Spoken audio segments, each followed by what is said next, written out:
Good evening and welcome everyone to the Master Gardeners webinar. Tonight we'll be learning all about mulch and why it's so important for your garden.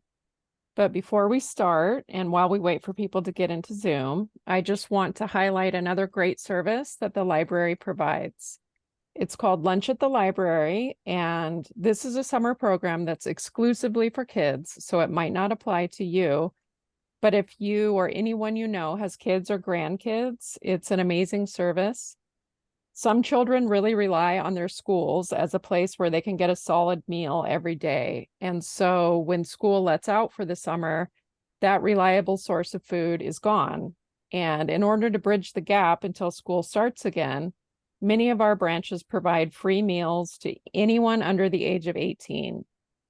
The list of branches that offer lunch at the library is here. And there are only a few weeks left that this will be available as schools begin to start up again next month. But you can call your local branch or look at our website to see the dates and times that lunch is served. And please share this service with anyone you think might be interested. And with that, we can get started learning all about mulch. So I will pass it over to our coordinator, Terry. Hi, Terry. Hi, thanks, Serenity. It's always great to hear what the library has to offer. I've learned quite a bit about it, and I'm taking advantage of more thanks to these updates. Welcome, everybody, to this webinar. My name's Terry Lizarraga. I'm a UC Master Gardener in the County of Contra Costa. This webinar today is called The Magic of Mulch, Water Conservation at its Best. Can you go to the next slide, please, Lori?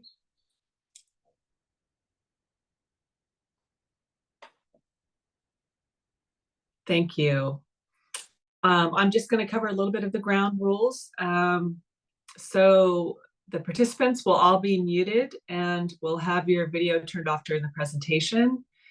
The way to ask us questions is through the Q&A icon, not in the chat. Please use the Q&A for questions. Those will be addressed either in writing during the webinar, or it will be reserved for the end of the webinar to be answered live. This event is being recorded for educational purposes. People may watch the video later, and our past garden talks are available for you to watch. Closed captioning is available. And at the end of the webinar, we'll talk about a handout that's available that has a lot of really great resources on it. Next slide, please. We would like to just remind you of our mission as UC Master Gardeners in Contra Costa County. We extend research-based knowledge and information on gardening, including pest management and sustainable landscaping practices to the residents of Contra Costa County. And we do this in a variety of ways, through our website, through these talks, through in-person demonstrations at our garden, and a number of other ways. We'll talk about that more at the end of the webinar. The next slide, please.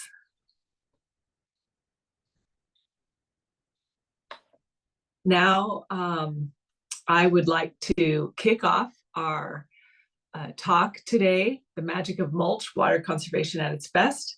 But before I do that, I'd like to let you know who is presenting and who else is participating today. So first off, I just want to thank Contra Costa County Library, who sponsors these talks, and Serenity for all of her good work. We have a number of panelists today that are helping behind the scenes with questions, answering the questions. And they include Lene Lyon, Greg Letts, Brian Kurz, and Greg will also have a chance to talk at one point at the end of the presentation.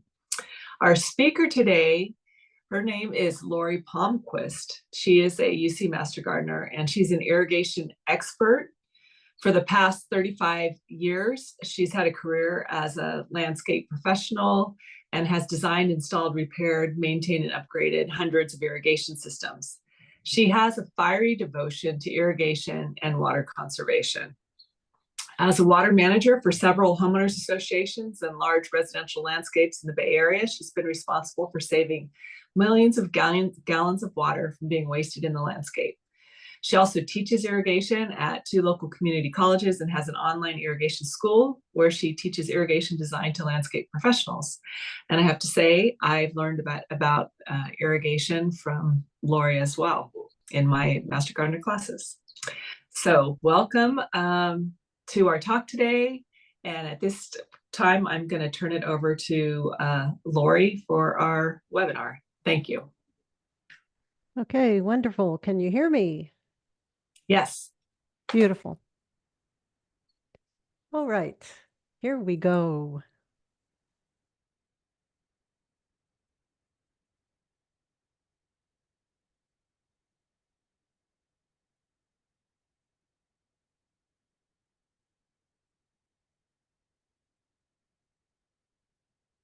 Mulch is a surprisingly simple fix to many of the challenges we're facing as the climate bounces between extremes of drought and deluge. It gracefully handles scarcity and overabundance of water in the landscape. It ticks so many boxes as a simple solution to a laundry list of challenges that we experience in our landscapes. There's a lot of conflicting information about mulch out there. For this talk, my information centers mainly on the research done by Dr. Jim Downer, a horticulture and plant pathology advisor with the University of California Cooperative Extension. His research of 35 plus years focused on mulch, soil microbiology, and disease suppression in mulched soils. I'm going to lean into his abundant research to talk to you about how to maximize the benefits of mulch to our landscapes. The main thrust of this talk is water conservation. I hope to inspire you tonight to future-proof your landscape by weaning it off of its dependence on the drinking water supply. I'm going to propose to you that you think about landscape water in a different way. Mulching can help you set up your landscape so that it thrives no matter how little or how much water shows up for us. Take a walk in any open space, regional, state, or federal park in this state, and you'll see stunning landscapes that get no supplemental water during the dry season. Winter rains soak into the earth, and litter fall and decomposition are the processes that ensure the water remains available to the plants during the dry season. Nature does an impeccable job of leveraging that free water that falls from the skies 6 months out of the year in California. Can we emulate that with mulch? I say yes. Let's dive into how we can leverage the magic of mulch to its utmost to transform our landscapes.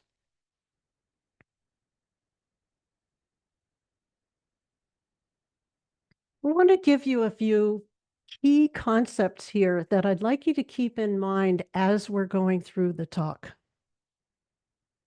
Soil organisms make it possible for plants to uptake nutrients into their tissues. Mulch attracts, feeds, and sustains beneficial soil organisms. Mulch and low water plants are the 1-2 punch of water conservation.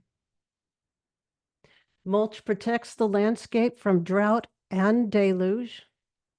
And lastly, mulch turns the landscape into a compost factory and a water storage container.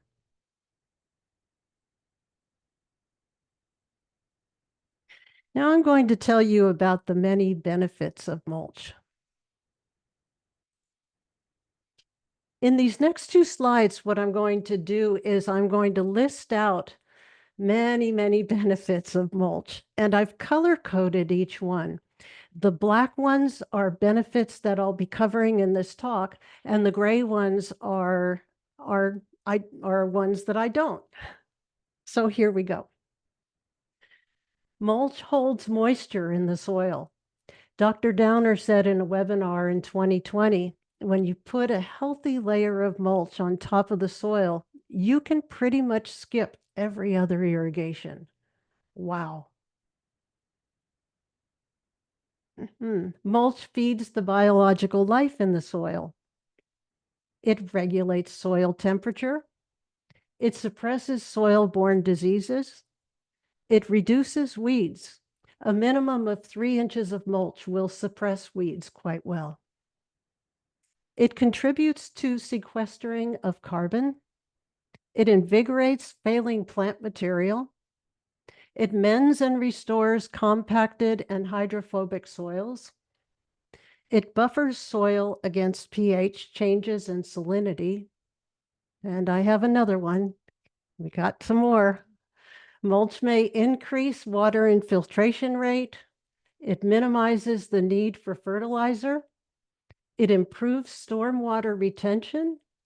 It harvests and stores rainwater. It protects humans from contact with gray water. It improves soil structure. It prevents erosion. It promotes more and stronger plant roots. And it builds communities. Just share a mulch load with your neighbors. And I'll be talking about that a little bit later. So what is mulch? Let's talk about what mulch is here. Mulch is a material that's applied to the surface of the soil to act as a cover. In nature, we call this duff or leaf litter.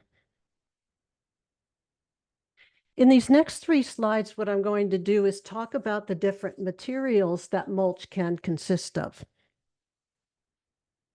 First and foremost, now this is the type of mulch that I'll be really stressing and really trying to talk you guys into using, because this is the absolute cream of the crop of the mulches. And what it is it's freshly chipped arborist wood chips. This is the absolute best choice. Fresh, uncomposted, chopped tree trimming chips, also called arborist chips.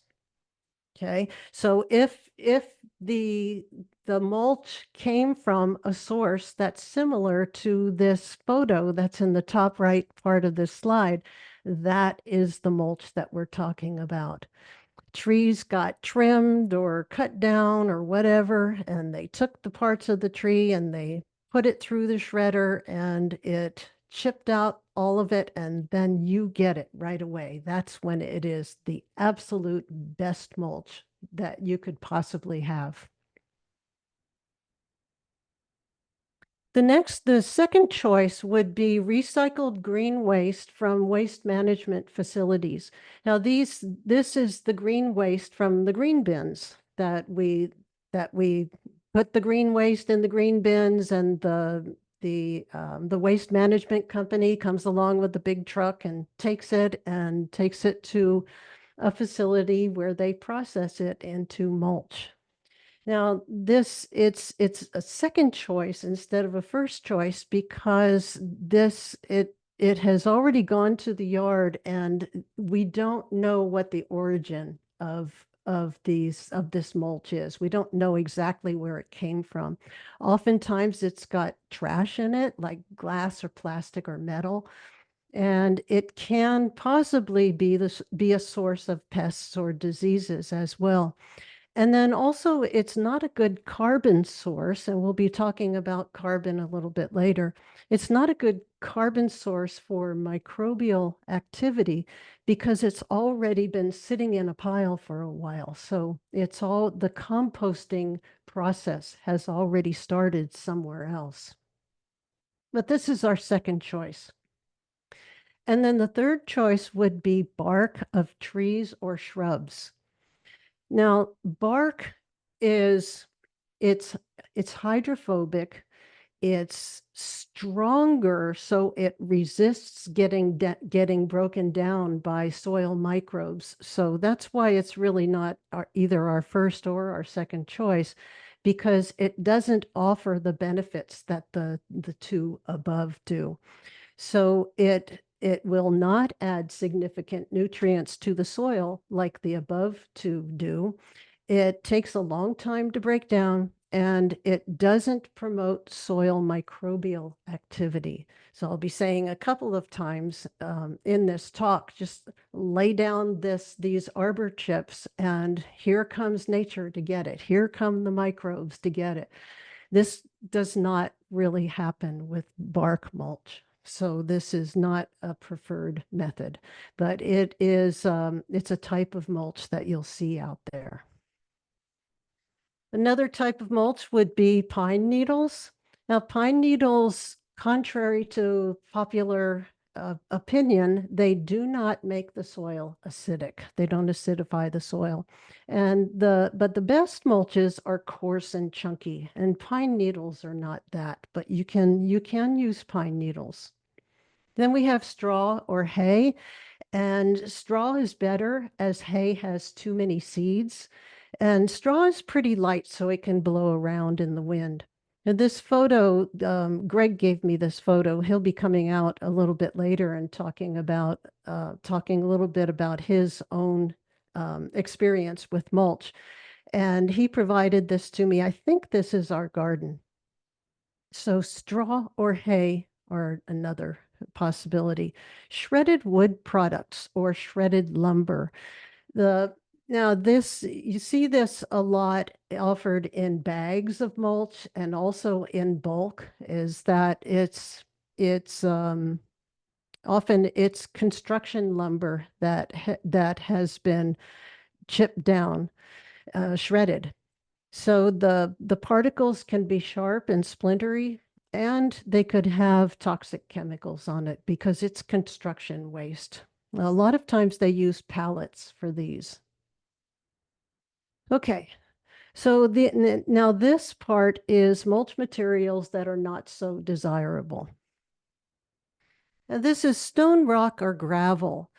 Now, stone, rock, and gravel, they don't add anything beneficial to the soil, and that's why they're not so desirable, because the arbor chips especially add a lot to the soil. They call in the beneficial microbes, and then nature happens, and all of these processes go to work. That doesn't happen with stone, rock, or gravel. So a consideration, however, a major consideration with stone, rock, and gravel is for firescaping. And I'll be talking about that in just a little bit. It's best used for plants that are native to the desert or the coast because they're used to having rocks or gravel around them and not decomposing wood around them. Okay. Compost is also used as mulch, and this is not desirable because it's too fine in texture. So it not only supports weed growth, but it promotes weeds. So it's really, and it breaks down too quickly. So it's really not good to use compost as a mulch. And we have dyed mulches, and people often ask about these because they're readily available at the soil yards and also in bags, to buy them in bags. I couldn't find any research that said anything about the dyes being harmful to anything, to plants, soil, or microbes. But so the dyes can be harmless, and these mulches are usually made from construction debris. So the drawbacks of construction debris used as mulches apply here for the dyed mulches. And then we have rubber mulches. These are not only costly, but the rubber contains chemicals that are toxic to the soil. And then lastly, we have sheet mulching. Now, sheet mulching gets an honorable mention here mainly because it's a popular solution for getting rid of turf grass or weeds. The idea of sheet mulching is to smother the unwanted plants and let them compost in place. It involves cardboard or newspaper, compost, and mulch that are laid down in various layers. And there are various recipes for how much to do and which layer to do next. And there's a lot of recipes out there. And we sheet mulched the Richmond Low Water Demonstration Garden at the Richmond Civic Center. We sheet mulched 8,000 square feet there of landscaping. We did that back in 2019 because it was when we took it over in 2018, it was a virtual weed patch. So this is a wonderful place to visit. We sheet mulched everything there except for the succulent garden. And it's a wonderful place for you to visit if you want to see low water plants and mulch in action. It is a beautiful thing. Now that the cardboard has broken down, it's a great living example of everything we're covering in this talk today. So if you come to the Richmond Civic Center on Fridays between 9 a.m. and 1 p.m., Brian, Dan, or another master gardener can show you around. Okay, now that you know what mulch is, I'm going to show you what mulch is not. Weed cloth is not mulch. Weed cloth only suppresses weeds for a limited time. Then the weed seeds blow in and germinate on top of the mulch and root into the fabric, and it makes it more of a problem than it had previously been. So this is an example of weed cloth gone bad. I like to say that weed cloth becomes weedy cloth over time. So then we have, see the photo on the right. This was a year or two later when they decided just to pull the whole thing out. And when they pulled up the weed cloth, you see what was there underneath. Everything was dead, dead, dead. Still had a couple of plants that were living, but everything else was dead. Scenes like these are unfortunately very common in my neighborhood. If you use weed cloth in combination with your plantings, basically the plants are doomed. When I used to consult with the public, and I don't do that anymore, but when I used to, and somebody would call me and say, hey, my plants are dying, can you come check my irrigation? First thing I would ask them is, do you have weed cloth in your landscape? And if they said yes, I would say, well, you don't need me. It's the weed cloth that's killing your plants, not the irrigation. Well, actually, the irrigation could possibly be the culprit as well. But the weed cloth is really bad for plants. It's bad in so many ways. In a blog post, Dr. Downer described landscape fabrics and weed cloth as landscape pollutants that don't break down easily and have a bad impact on all forms of life. I couldn't agree more. So here's an example of a mulched and natural landscape area. It's in somebody's front yard, but could very well be the understory of a forest with leaf litter on the ground. Artificial turf. Now, artificial turf is not mulch, and artificial turf is harmful in many ways, harmful to the environment, harmful to the soil and the microbes in the soil. So I'm actually not going to go through these bullet points, but I'm just going to let this sit here for a few moments and let you scan it.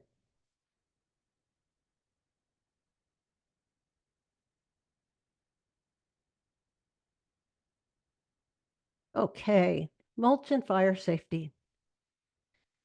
Check the fire safety requirements for your area with respect to mulch. The most basic firescaping recommendation is to not put organic mulch within 5 feet of a building. And you can see that in this graphic, and that is this zone 0 here, the 5 feet around the building. Now, there is a huge body of information out there provided by UCANR and various Master Gardener counties. A simple Google search will provide you with all you need to know. But definitely check your local codes with respect to mulch. Water conservation. As a landscape manager, I track drought and rainfall statistics very closely. I show here I'm showing the drought monitor patterns from 2001 to 2021. And this is from the Drought Monitor website. So these are the drought maps for 2001 to 2021, and each of these is from November of its respective year that it's labeled with. Now, here's how the color coding goes for these maps.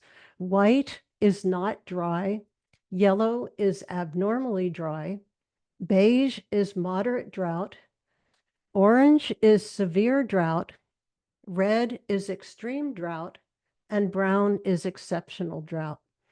Now, the reason I have this slide up is because we are not in drought right now, and we haven't been since early last year.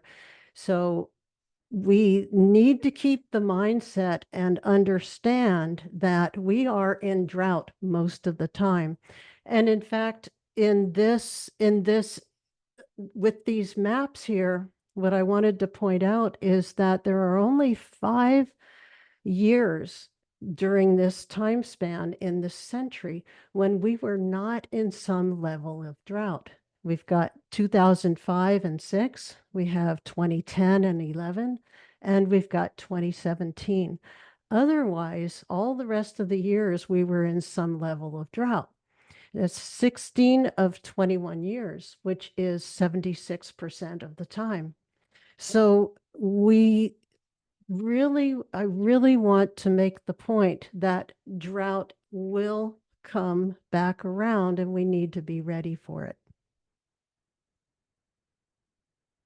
Now, the 1-2 punch of water conservation in the landscape is mulch and low water plants.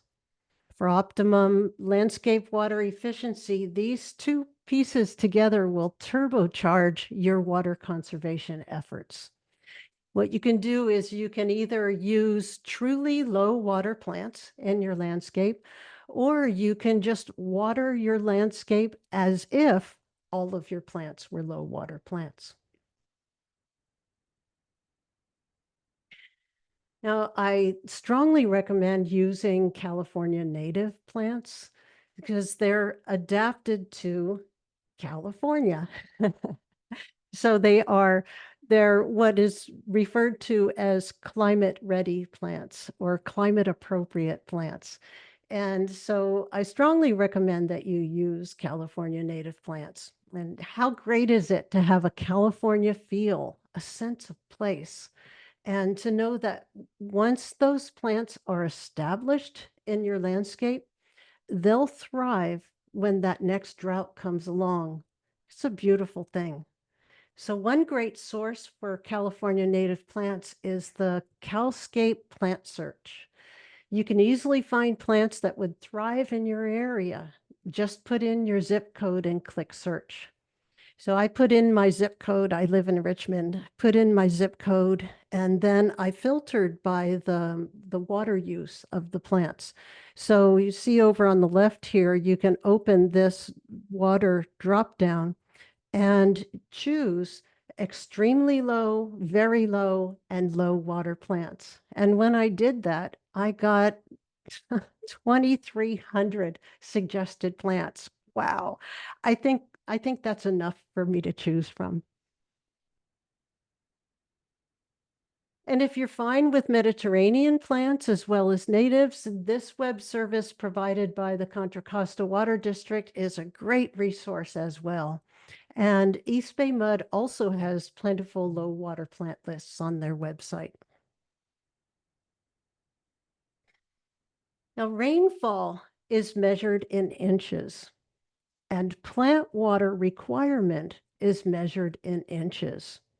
So this is really convenient because what we can do with that is we can compare the rainfall that happens in any given area to the actual plant water requirement of different types of plants.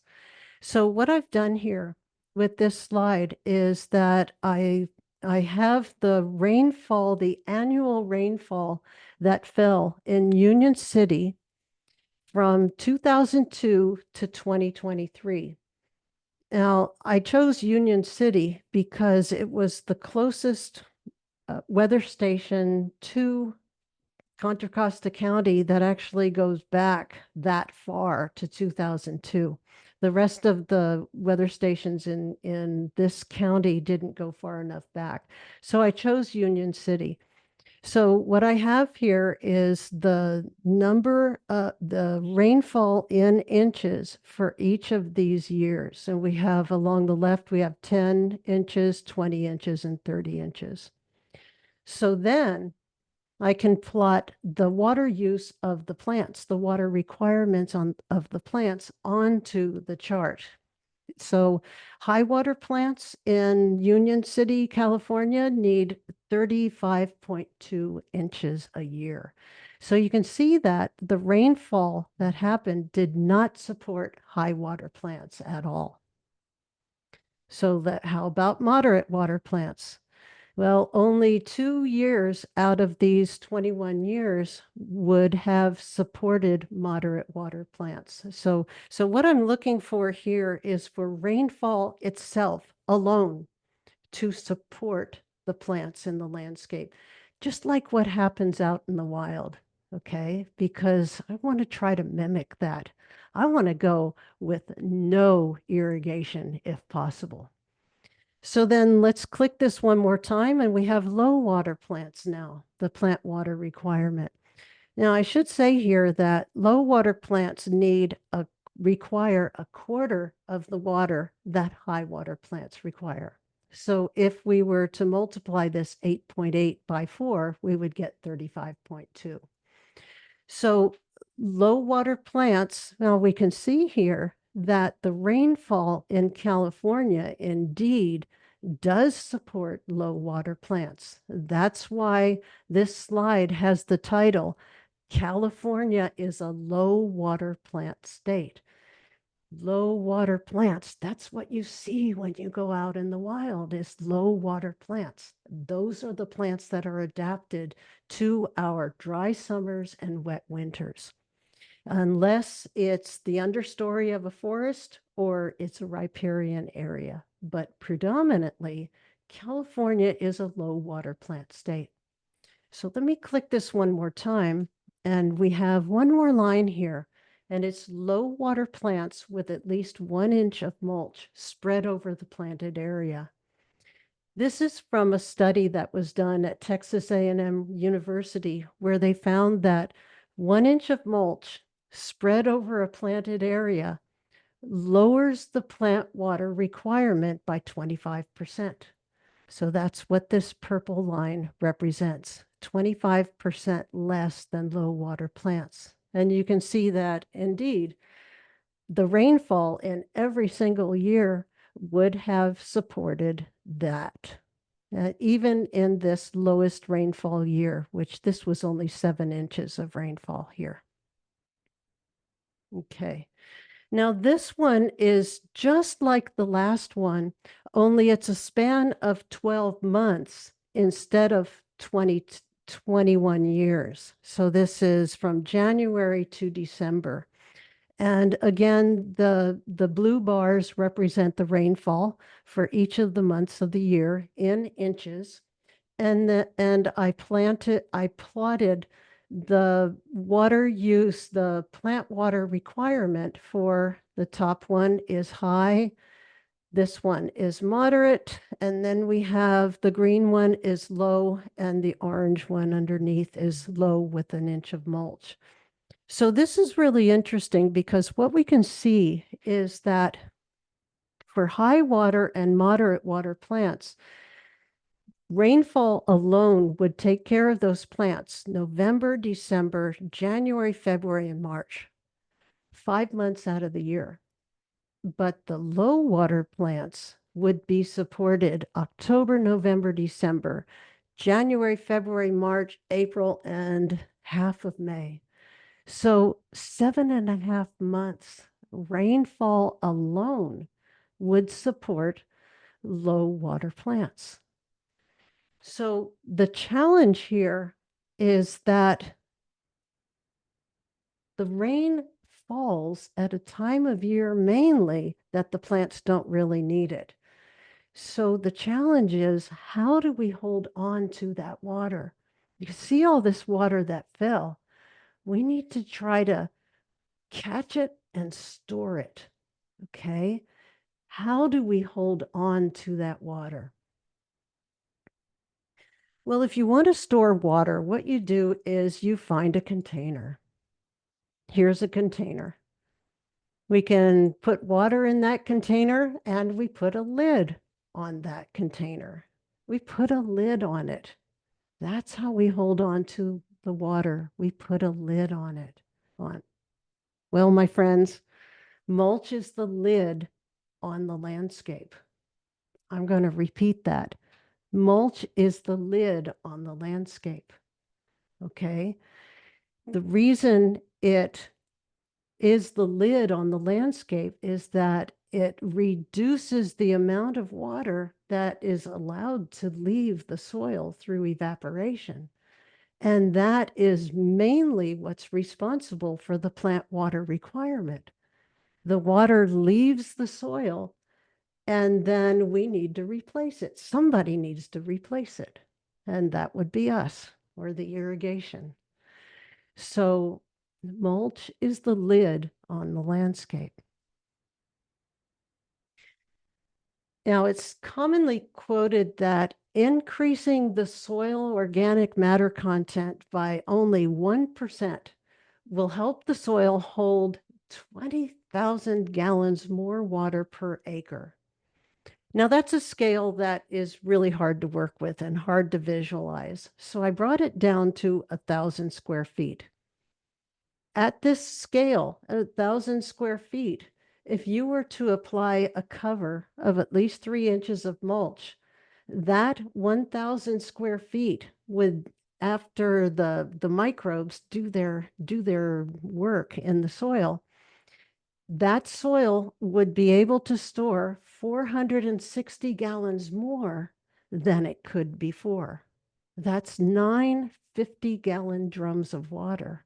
This is big. This is big. And believe it or not, this photo actually represents 1,000 square feet of landscape here. I know that because it's my mother's side yard and I measured it. So this is how we can leverage that free water falling from the sky to provide water to our landscapes well into or even through the summer, depending on where you live. Increasing soil microbial activity. It's commonly quoted that a teaspoon of healthy soil contains more organisms than there are people on the earth, around 8 billion organisms. So here's a fun thing. People can generally count up to 150 in 30 seconds. So if you were to set about counting the microbes in this teaspoon of healthy soil, you set about counting them, and you just kept counting until you finished. You didn't take any breaks, you didn't sleep, you didn't eat, nothing. You just count until you're finished. It would take you 6.5 years to count all of those microbes in that teaspoon of healthy soil. Is that cool or what? Healthy living soils are teeming with beneficial bacteria, fungi, protozoa, nematodes, insects, worms, other organisms, not to mention the mycorrhizal fungi that develop around the plant roots, permitting the plants to obtain additional water and nutrients they wouldn't otherwise have access to. Build it and they will come. Spread arbor chips on your landscape and watch it transform into a compost factory as it calls forth the microbes who go to work to consume it. They're just turning mulch becomes compost over time. And how does it do that? It's the microbes. Very cool stuff. A healthy living soil collaborates with the plants, and together they create productive gardens, resilient landscapes, and a regenerative planet. All the buzzwords are there. Here's a fun quote I found in my research. Healthy soil contains about 8 billion organisms in a teaspoon.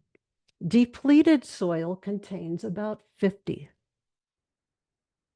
Okay. In addition to saving water, improving soil, combating pests, and stopping weeds, wood mulch actually reduces the release of a greenhouse gas that's 300 times more potent than carbon dioxide. Craig Nichol is the principal investigator in the University of British Columbia 2-year mulch study.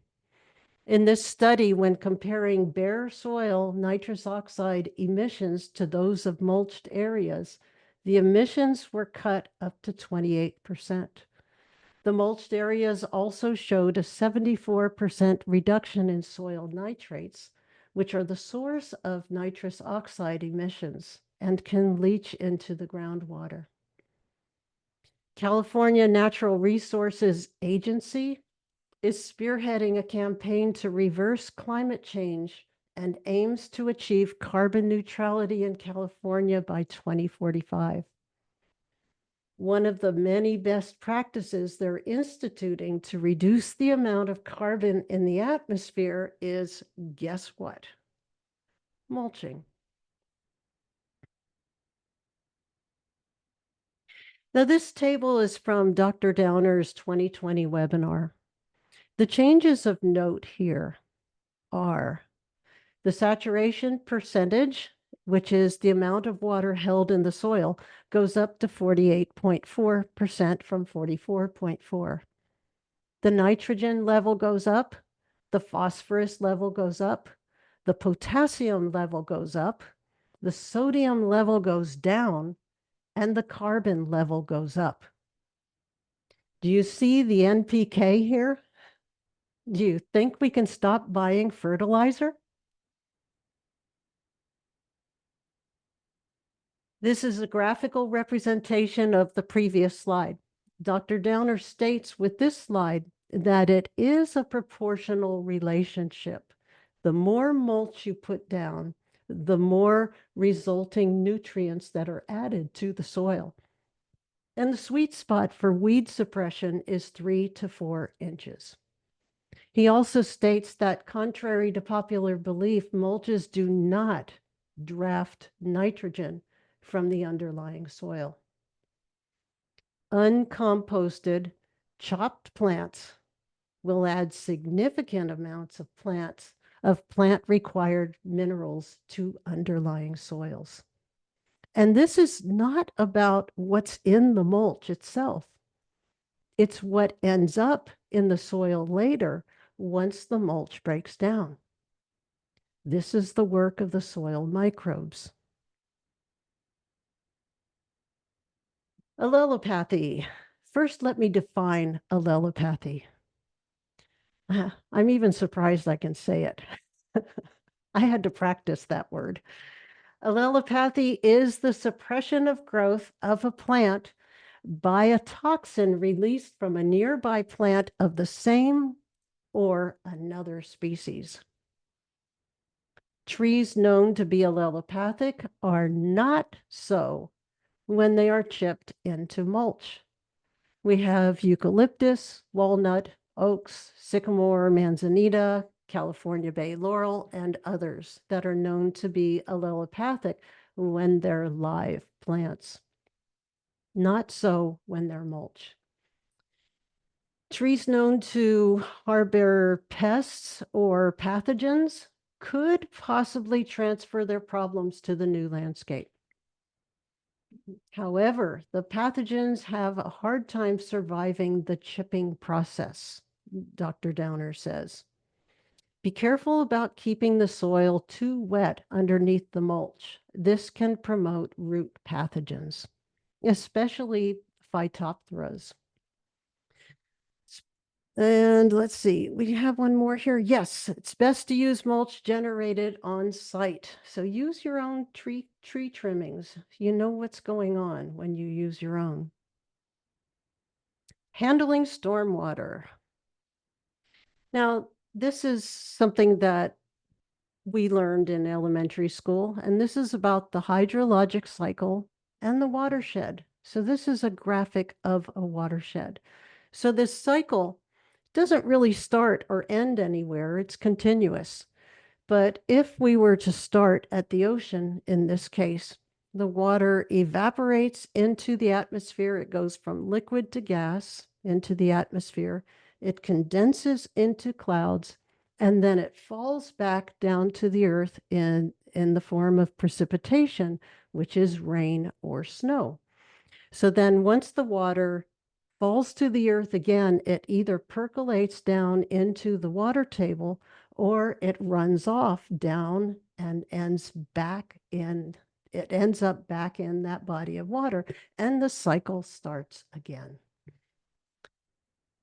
So what we can do is, go back here. Now that is a watershed. That is the function of a watershed. It's how it works.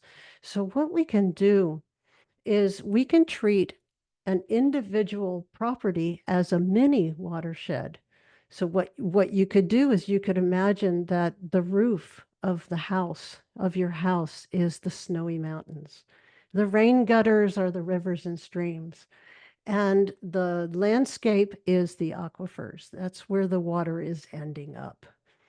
So unless you're sending that roof water directly out to the gutter and the storm drain, and it goes through that concrete funnel out into the body of water directly, what we really want to do is we want to catch the water that falls on the property, keep it on the property, and we can have it soak into this living sponge of the soil. So it's a living sponge. I have a colleague who likes to say, let's turn our watershed into a water sponge. Okay. So this is passive rainwater harvesting. So that's passive rainwater harvesting is using the landscape itself to catch and hold on to the water. So you can do that either with mulch. The mulch actually turns the landscape into a water holding container that rivals any cistern, tank, or barrel you could buy. Or you could contour or shape or sculpt the landscape to hold on to water as well. So you could make rain gardens, dry creek beds, swales and berms, and just make the shape of the land be really interesting, and also make it so that it slows that water coming down off the roof. It slows it, spreads it out, sinks it down, and stores it. Now, I'd like to suggest a different way of thinking about our sources of water. The standard is just to turn on the tap. That's what we've always done. Turn on the tap, turn on the tap, turn on the irrigation system. But our potable water supply won't always be available for that option. When we're in deep drought, one of the first things to go is the landscape water because it's not deemed as being essential. But if we can wean our landscapes off of their dependence on potable water, then if and when that happens, our landscapes won't be phased at all. So here's the order of preference I'd like to suggest. First, rainwater, first and foremost, either passively captured by the landscape itself or in barrels, tanks, and cisterns. Next, second option, recovered water. Recovered water from the house, repurposed water, that warm-up water that you can catch in a bucket, take it outside and water plants with it. Could be gray water, laundry to landscape. Could be recycled water from either your water district, sanitary district, or the city. And as a last resort, potable water, not a first resort. So we're turning this thing on its head, basically. So that potable water either piped in from the public supply or from a well on the property. Now, where do we get this mulch? Where should we get it? One thing that you can do is you can have a local tree company do pruning on your property. You may already have a tree company that does pruning on your property. So next time they do their pruning, have them chip it there, but don't haul it away to the landfill. Have them leave it so that you can use it on your landscape. Another thing that you can do that Greg came up with, and he said he does this quite a bit, is that he'll see neighbors who are having tree work done. And then he'll just ask the arborist to say, hey, I'd love to have that chipped mulch when after you chip it, can you drop it off at my house? And he said that he gets loads of mulch that way. Now these are free. This is free stuff. Just like rainfall water is free. Free. Okay.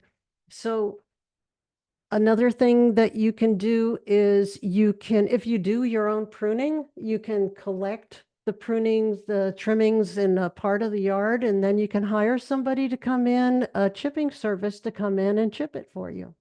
There are lots of options.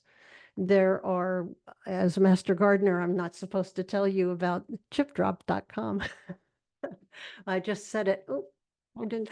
But there are services that there are web services that will connect you with a local arborist that will drop mulch for you. Now, do be forewarned that if you do that, you are going to get a boatload of mulch. Okay. You can't say, bring me 2 yards of mulch, because it could be 2 yards, but more likely it'll be 15 to 20. So you can't really say how much mulch it's going to be, and usually it is a boatload.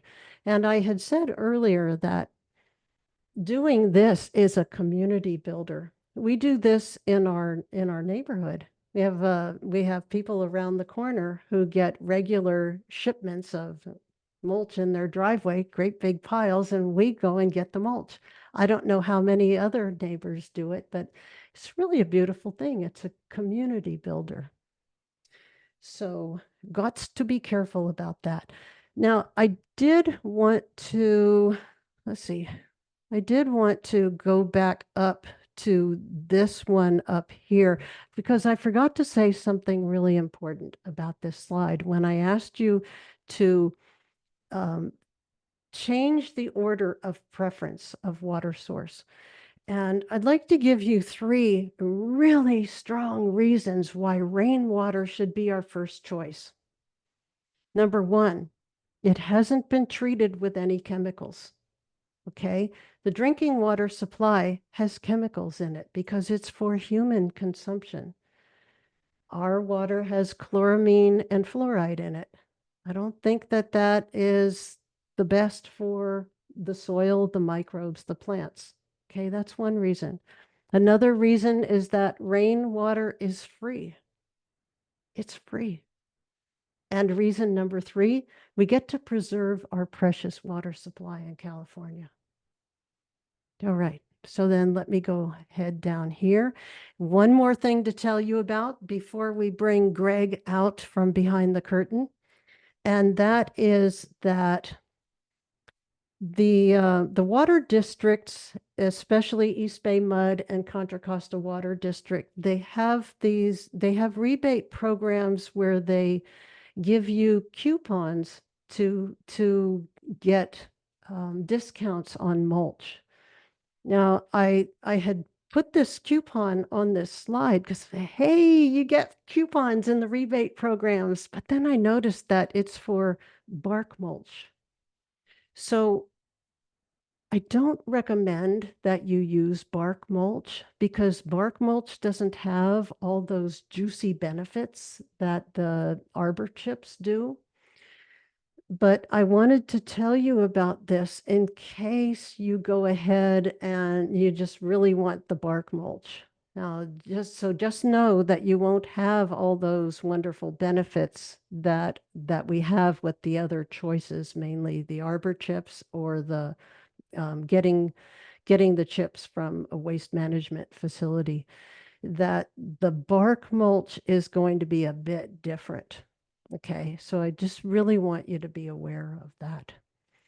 Okay, so then it is time to bring Greg out from behind the curtain. Greg wants to talk at you a little bit. So Greg, I'm going to go ahead and go off of video so that this can be your show for a little bit. Okay, you can leave me out here all by myself, twisting in the wind. Thanks, Lori. All right. You can go ahead and move to the next slide. Okay, you got it.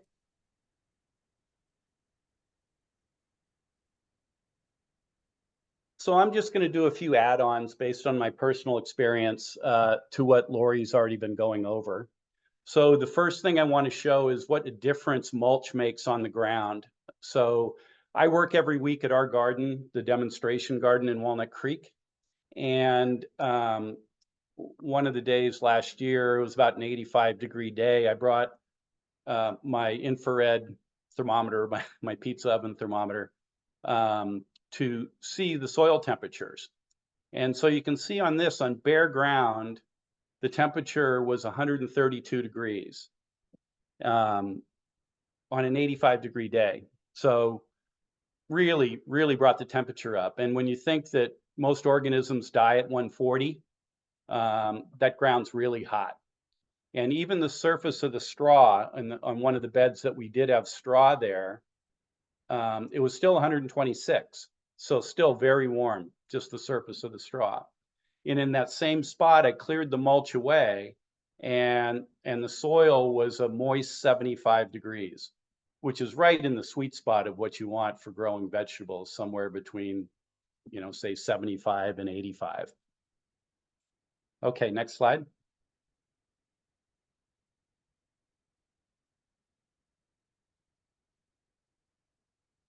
And so there's been a number of questions about the types of mulch, and Lori went over that pretty well. And so here's a couple different versions for vegetable gardens. And so at our garden, we use primarily straw. It's relatively inexpensive, which is the picture on the left. It's relatively inexpensive, and we can do the whole garden, all 30 beds, with about 2 bales. Goes a long way. And when the season's over, it tends to mat down when it's watered, and you can just kind of roll it up. And so we ended up using it regularly, or over and over again. The picture in the top middle is grass clippings. That's a neighbor of mine's house, where what he does is he lets his lawn grow a little bit long. He doesn't use any chemicals on it. And when he mows the lawn, he uses it to mulch the beds and his beds, and he goes a good 3 or 4 inches thick, and it works out really well. He says it feeds the soil all summer. The bed soil is just terrific. We got a couple of questions about using leaves, whether they're shredded or not. And that's what I used at my house for a number of years, and that's the picture on the bottom. just covering the soil with some of the leaves. I rake off the lawn. Really simple way to do it. It's not the tidiest look, but it does work well in keeping the moisture in. And then another way you can go on the right there is using wood chips. And so if you're going to use, it gives a nice tidy appearance. These were actually the purchased wood chips that come in a bag, not bark, but wood chips that go through a second grinding. And so they're smaller and a little tidier than what you might get from an arborist. But those give a nice tidy surface over the beds. The downside of doing that is they're kind of a nuisance to rake off when you're flipping the bed to the next crop. And you don't want to be turning the wood product into the soil, because it does tend to suck nitrogen out of the soil when it's turned under. And so you don't want to do that. Okay, next slide.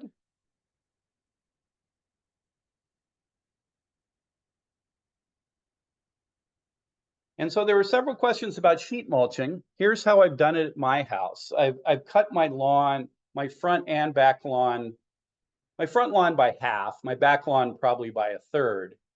And I just did it by sheet mulching. No rototillers, no turning the soil, no grass killer, none of that stuff.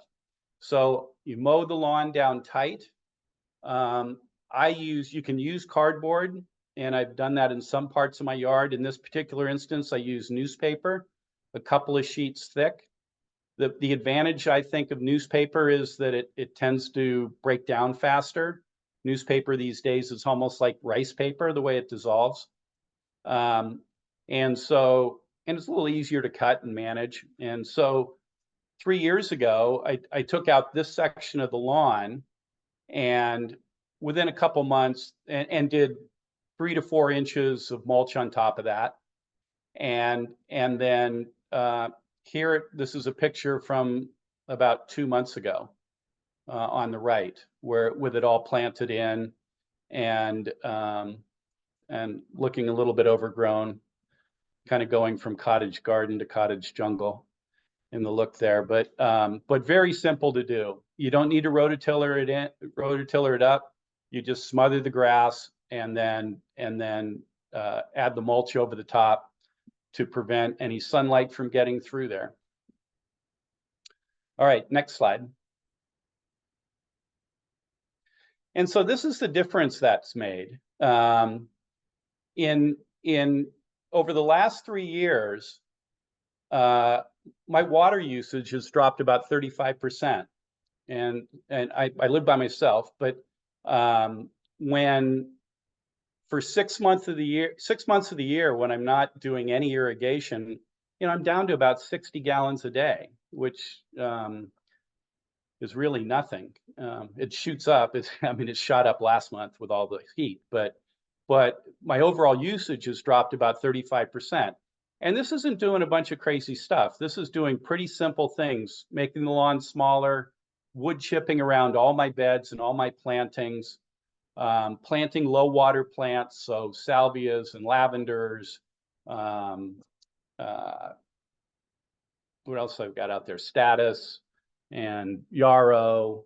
But I still have a half a dozen rose bushes in the front and probably 20 in the back.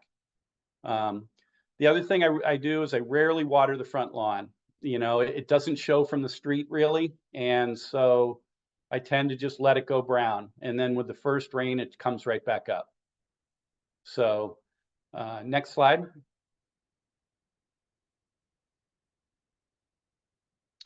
And with that, I'll turn it back to Lori. Okay, great. So you want to stick, Greg? You want to hang or Sure. what? Sure, I'll hang. Okay. All right. So I have a call to action for you. And let's see. So if you're not willing to go whole hog, do the citizen scientist thing and try conducting an experiment. So here's the experiment. Whoops. Click it. Come on. You can click, here we go, there we go, conduct an experiment. Pick an area of the landscape. Order a load of chipped tree trimmings. Then what you want to do before you put the mulch down is saturate the area really, really well. Make sure that you get that water in there down to the deepest roots that are in there. So really, truly saturate that area. And then once it's saturated, if there's irrigation to that area, just go ahead and disconnect it or take it off the schedule or whatever. So you're not going to use irrigation in here. Go ahead and apply a layer of mulch 4 inches deep to the area. Okay. And then every now and then, actually, you can just sit back and wait and watch, because now you have basically created a compost factory. And you are calling the microbes, calling all microbes, here they come, that nature is going to come and get that mulch. And wonderful stuff is going to happen. So I suggest that you don't irrigate it, just leave it and sit back and enjoy. But do check the moisture level now and then with a moisture meter. Just one of those moisture meters that we use to check house plants with. And so I told my partner that I wanted to do this because we have an area on the far side of the driveway that is not hooked up to the irrigation system. And it's a pretty big area, actually, and we've been throwing our warm-up water out there all the time. So I figured this would be a perfect place to do this test, because we have a guy around the corner with a great big pile of mulch in his driveway that we've been partaking of. And so we're going to do that. And she asked me, she said, so we put that mulch down and it's mid-July. When do you think we'll need to water plants? And what I think, because we live in Richmond, what I think is that we won't need to water anything. Once we get that 4 inches of mulch down, we're done. I'm pretty sure we'll be done. We'll be checking, because there are a lot of plants over there on the other side of the driveway, and we'll check it. But I believe that we won't need to water it again, that it'll be fine until it starts raining again, which is probably about 3.5 months from now. Mid-July, August, September, October, 3.5 to 4 months from now, I think it'll be okay. So I suggest you do this citizen science experiment, or just go whole hog. That would be fine too. All right, so we actually do have oh, and then there was one more thing. So what you could also do is explore where you can reroute the downspouts into the landscape, so that you can slow that water coming off the roof, spread it out, sink it down, and store it. All right, so we do have a poll. So Terry, would you like to go ahead and launch the poll? So what we have is, what action will you take now based on what you learned? A is start mulching. B is use a different mulch. The next one, C, is remove weed cloth, add more mulch, or order a load of free mulch. So we have 5 choices here. What would you do? And the results are flying in.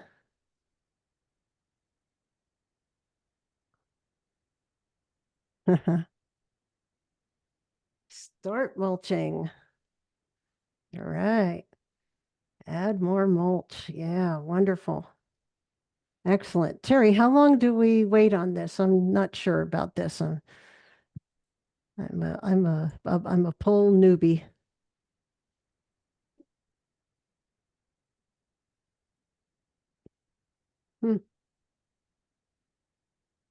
Well, if you think you're muted, Terry, if you're trying to talk. So let's see. It looks like we're pretty much done here. And what we have is 27% said start mulching, 25% said change to a different mulch, 15% said remove weed cloth. Yay! 64% said add more mulch, and 32% said order a free load of mulch. Fantastic. Fantastic. Okay. Excellent. So, oh, I guess I'm supposed to share the results. Okay, there we go.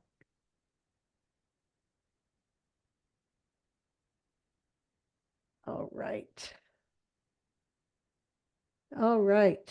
And so then, Terry, are you up now? Hi, I was not able to talk while the poll was up, but I typically show the results at about 85%. We got to 80% on our answers. Oh, sorry about that. Yeah, that's okay. And now we would just like to ask you to close on your own screen. You can close the poll window, and then you'll see the slide deck again. And yes, I will take us to a close. And we need to get to the Q&A period. We've got some questions. All right. So I just turned my camera on. Just a reminder that we have a lot of great resources on our website, and our website address is listed here on this page so that you can see it. We also have a very good integrated pest management website that is great for addressing questions. We have a help desk, so lots and lots of resources. And as I mentioned before, we have in-garden talks and demonstrations, and the pictures of the garden that you saw. There's certain days that you can come by the garden and see for yourself. All right, next slide. And our next, our upcoming webinars are cover crops, which are great in our garden to prevent tearing up the soil and disturbing all those organisms, and getting the soil ready for more growth. Growing roses for biodiversity and drought tolerance, backyard grapes, pruning trees, and ornamentals. All of our talks are available on our YouTube channel, and you can see the link there. And our next slide. All right, so here's what we're going to ask you to give us some feedback. We have a follow-up survey, and on the next page, there will be a link to that follow-up survey. And that really helps us improve our program. And once you fill out the survey, then the handout, which goes along with Lori's talk today, will be available to you to download. And there's a lot of great resources on that. So maybe you can show the next page with the link. Yes, there it is. And Serenity, if you could please, oh, there it is. The in the chat, you can see that the link to the survey has also been posted there. All right, so I believe we're going to move on to Q&A. Is that what's next? Yep. Yes, it is. All right. And for our Q&A, we've got Lori here, and I believe Greg is still with us. Are you still there, Greg? Yep. Great. I'm here. Okay. Well, during the talk today, there were a number of questions about arborist mulch. Can I use the mulch from this tree or that tree or this tree? And I think a lot of that had to do with that very complicated word, allelopathic, and people are just concerned about the trees. But I believe that Dr. Jauner did some research, and what I'm hearing from you, and maybe you can validate this, is that the arborist mulch from pretty much any tree works well as mulch, but maybe you can comment on that. Yeah, pretty much any tree. Yes. Okay. They are not So allelopathic when they're chipped. Yeah, Yep, Greg? go ahead. Go ahead, Greg. Oh, I was just going to say, someone mentioned mulching with oleanders. I would be concerned about that if I had pets, Mm-hmm. right? Yeah, I wonder. Yeah. About Okay. that. Yeah, that's a good one. That's a good one. There were also some questions from people who have used bark mulch, as I have. Is that okay? And I just want to thank you very much for explaining the difference about breaking down in the underlying soil and what happens when you get all that nutrition in the soil, besides feeding the plants, that it holds water more and whatnot. So is there anything else that you can say about the bark mulch? I think you mentioned that it's hydrophobic. So does water not penetrate it as well? That's Yeah, what makes trees waterproof. right, exactly. Yeah, the bark is what makes trees waterproof. That's a good one. And a lot of trees resist insects breaking them down. That's why bark also is not a good idea, because the bark resists being broken down. And we want this stuff to get broken down. That's the magic here, is that the soil microbes break stuff down. That's the composting process that starts and Right. continues. Yeah, so as I answered one of the questions, a lot of people like the tidy appearance of the bark, and they can get it in colors and that kind of thing, which is all great. And to me, the downsides are that it doesn't really bond together the way the irregular sizes of arbor chips do. And so whether it's a leaf blower blowing it all away when your gardener comes through, as my neighbors complain about, or in a heavy rain, it'll float away. Right. Because of the lignin in there, that waxy material that's in the bark has it float off. And so I see people are replacing it every year or two, which doesn't happen with arbor chips. And it doesn't feed the soil, as Lori said. Okay. The way wood chips do, the way the arbor chips do. So Greg, the one thing you just mentioned was something I wanted to follow up on too, which has to do with the use of blowers. So should we be asking folks who are helping us out in our yards to not use blowers, or just to keep it to like decomposed granite or those types of surfaces? Ideally, yeah. Okay. But that's what's done, right? Yeah. So, but if you are going to use leaf blowers, the arbor chips stick better. Okay. All right. Because we want that organic material on You our want soil. that organic material, and you want it undisturbed, because what happens over time, the longer it's there, the better it is, and the deeper it is, the better it is. And so all these mycorrhizae fungi end up bonding it all together, which doesn't happen with bark. Okay. And the other thing that came up was a question about, you showed pictures of our garden that has straw on it, and then there are pictures of mulch in a lot of other areas. And so the question came up is, when you have edibles, should you be using straw and not mulch? Kind of like, why choosing straw for gardening? And then also, how thick should the straw be? At our garden, we put it down a couple inches deep, and it's really just to kind of create a shade on the soil.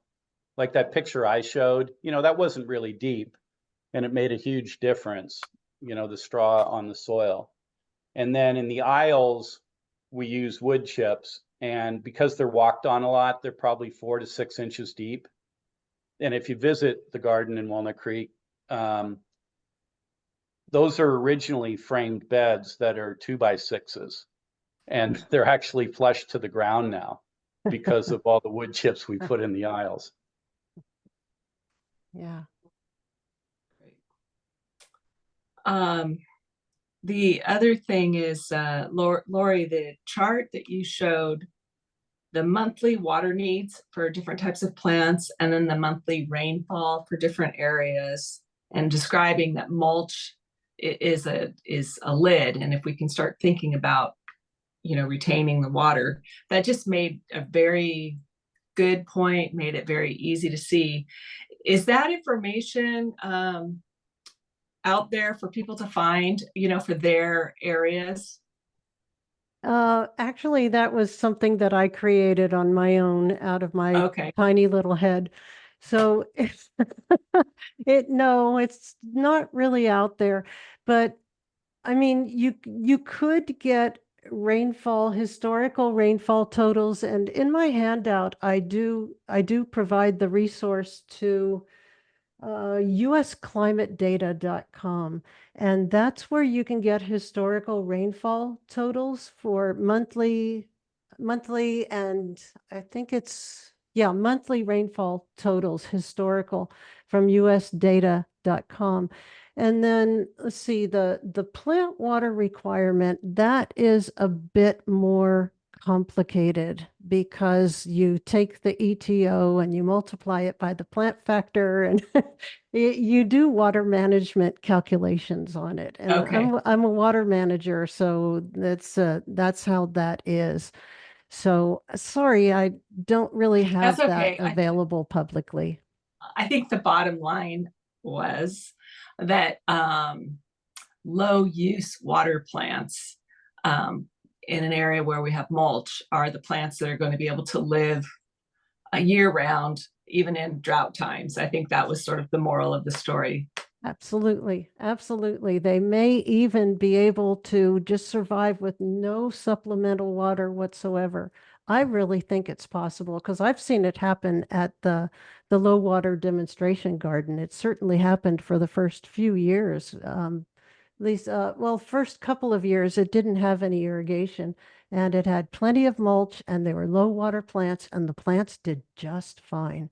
And Okay. Brian, who's in the background, answering questions, he's one of the two main guys at that garden. So he knows fully well that low water plants with a good helping of mulch can exist without water, period. All Really. right. A couple of other questions about using mulch. One had to do with what is the timing for applying mulch, especially when it comes to planting seeds or seedlings. So that was one. How often and when do we apply mulch? And then the other one has to do with mulch for plants that are in pots. Yeah, I'd like to answer the first one about when to apply mulch and seedlings and all of that. The Dr. Downer posts regularly in a blog called gardenprofessors.com, and he talks about how in nature seedlings will come up through big layers of leaf litter and duff and decomposing wood, and that they just don't care. I mean, they just boom, they come up through it. So I don't think we need to be soft about that. I really don't. So, you could be extra careful and just keep it away from it, the little seedlings for a little while, but in nature, that just doesn't happen. Okay. And actually that reminded me of another question somebody was asking about. Well, don't you need the weed cloth? Because otherwise you're going to have weeds. And my experience has been weeds might come up through mulch, but they are so easy to pull when they do come up, and there's fewer of them. Yes. And I'm wondering if you could just comment on weeds without weed cloth and mulch. Yeah, I wouldn't use weed cloth mainly because it is so bad on so many levels, really, literally so many levels. And it does not nurture the biological life in the soil. And if nothing else, I would not touch it for that, if nothing else. Right. So yeah, don't need weed cloth. Mulch suppresses weeds, it reduces weeds, it does not eliminate weeds. And weed cloth doesn't eliminate weeds either. It Yeah. definitely does not eliminate weeds. So there is no best case scenario here. But like you said, if you keep that mulch down, yes, you'll get weeds, but they're really easy to pull. Yeah. And then, so actually, could Greg answer the mulch about the pots thing? Yeah. And I answered a question that someone had on that earlier. And I think with that, you kind of go by appearance. You know, I mean, foot-long pieces of straw aren't going to fit around your little citrus tree in a pot, right? Unless you chop it all up. I use wood chips on my pots, but you could use bark. It's not going to float away.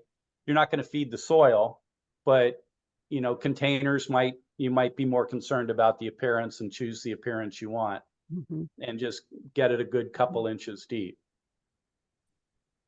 Okay. I wouldn't use, sometimes you'll see people use gravel in pots. I wouldn't do that. It gets hot. It's not feeding at all. Yeah, the gravel, really, somebody else asked about gravel and using it in our garden. I'm not aware of us using it in our garden. No, the aisles are all wood chips. Yeah. Yeah. And the And wood so chips handle the wind pretty well, right? Yeah, yeah. So, I mean, when we did a growing gardeners class, I think it was the first one of the year this year. It was right after a giant rainstorm. And the organizers our growing gardeners class is a beginner class for the public that you sign up for online. But the organizers were concerned about the garden being muddy for people walking through it. It's like, no, we've got wood chips 4 to 6 inches deep. There's no mud. It all percolates in and stays put. So. Yeah. So then I Right. have a question for you, Greg. Does that mean that we can walk in our gardens after a rain if we have plenty of mulch in our gardens? Yes. Well, I would say this. I'm always thinking in terms of vegetable gardens, but so you will compact the soil if you're walking in areas that even if they're mulched, you'll compact the soil down. So you have designated paths around it. So at our garden, I mean, there's designated paths, and kind of the cardinal rule is you don't step on the beds. Cool. All right. Well, I think we're about at a wrap. There's one more question about mulching on slopes and volcano mulch piles around trees. So kind of two more comments. And I think I'll take the volcano. Okay. I like that one.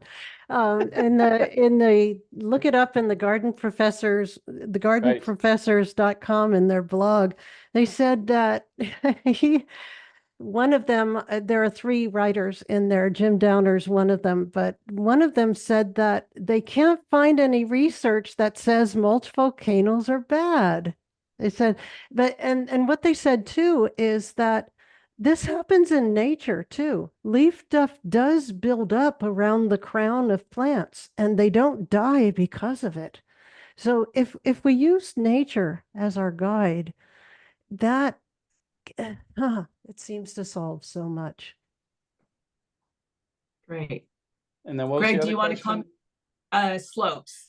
Does the arborist mulch do okay on slopes, or do you have any suggestions for how to keep it where you want it on the slopes? It's hard. You know, I think it works better than other materials just because it will kind of bind together because of the irregular shapes. But getting mulch to stay put is tough depending on how steep the slope is. Yeah. Great. All right. Well, I think that we're at a wrap. Really appreciate everybody's attendance. And Lori and Greg, thank you very much for the information that you've presented. And thank you to our panelists answering all the questions in the background. Really appreciate Lene and Brian. And Serenity. Yes, and Serenity. So until next time, next month we have a new talk. Thank you. All right. Good night, everybody. Good night. night. Thanks, you guys.